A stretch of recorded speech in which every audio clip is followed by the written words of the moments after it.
Autoritetet italiane kanë vënë në pranga Markelian Hotin, 27 vjeç, i shpallur në kërkim ndërkombëtar për trafikim të lëndëve narkotike. Arrestimi u bë në Rom në zbatim të një urdhër arresti europian të lëshuar nga autoritetet gjyqësore të Belgjikës. Hetimet ndërkombëtare zbuluan se Hoti ishte pjesë e një rrjeti kriminal që trafikonte sasi të mëdha droge duke operuar midis Belgjikës, Dubait dhe Italisë. Policia sekuestroi rreth 50 kg kokainë, ndërsa hetimet çuan në lëshimin e urdhrit ndërkombëtar të arrestimit. Hoti u kap teksa qëndronte i fshehur në periferi të Romës, ku policia ndërhyri në bazë të bashkëpunimit ndërkombëtar midis forcave të rendit në Europë. Ai aktualisht ndodhet në paraburgim në Itali duke pritur procedurat e ekstradimit drejt Belgjikës, ku pritet të përballet me akuzat e rënda të trafikimit të lëndëve narkotike.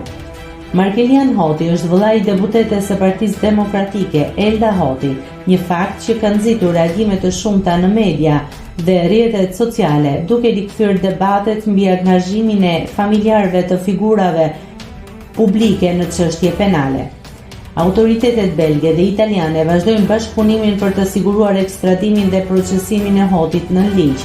Rasti pritet të shërbejë si një shembull i bashkëpunimit të institucioneve të drejtësisë në luftën kundër trafikut ndërkombëtar të drogës. Nëse klikoni mbi butonin subscribe, do t'ju shfaqen të gjitha publikimet tona. Ju ftoj t'i bëni subscribe kanalit, të pëlqeni videot dhe të lini komentin tuaj.